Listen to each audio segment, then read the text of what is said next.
Kumusta na po kayo mga kaluto? Sana lahat ay nasa mabuti tayong kalagayan.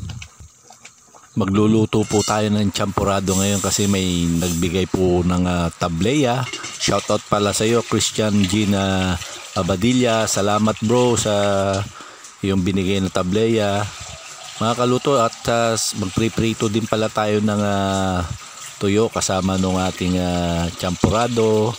Halika kayo, samahan niyo po ako magluto ng champurado. Eksakto to sa maulang umaga.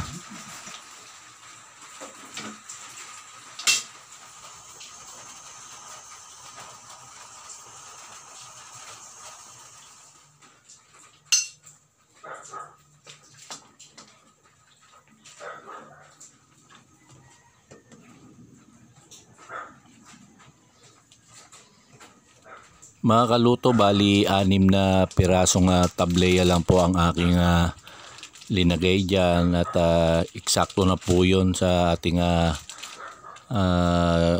champurado kasi nga po yung aking linagay na malagkit ay kalahati lang po nung aming sukatan.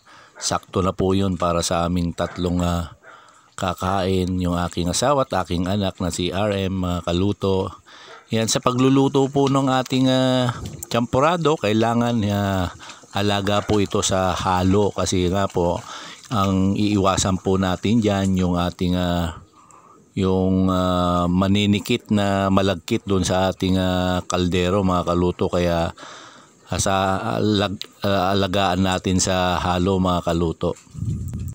Yung aking linagay na asukal ay yung siguro lang din po sa aking panlasa, at pagka kayo po ay bahala na po kayo kung ano po yung tamis na gusto po ninyo sa inyong champurado mga kaluto. Yan, tikman na natin mga kaluto kung okay na yung sugar level niya, at pagka okay na yung sugar level niya mga kaluto ay tayo nang magsandok ng ating kakainin ngayong umaga na champurado.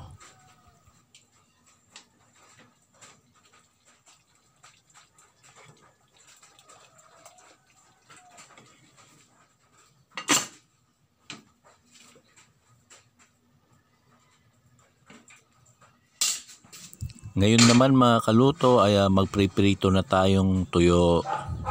Itong tuyong ito ay nabili rin ng aking asawa. Sakto nga po dahil maliliit siya.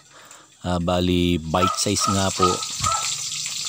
At pagka naprito na po lahat itong tuyo ay kakain na po tayo. At syempre, samahan nyo po akong kumain nitong champurado plus tuyo mga kaluto.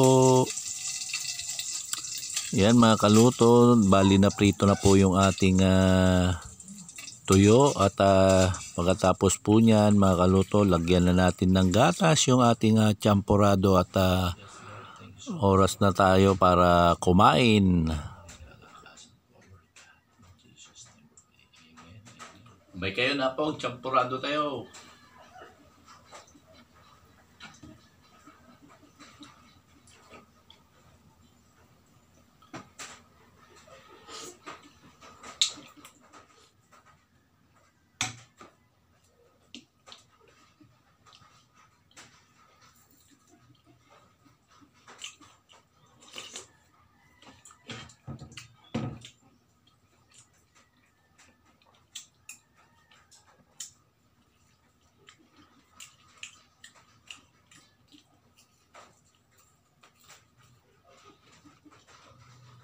Hanggang dito na lang mga kaluto, at laging tatandaan, laging magdasal and count your blessing and stay positive.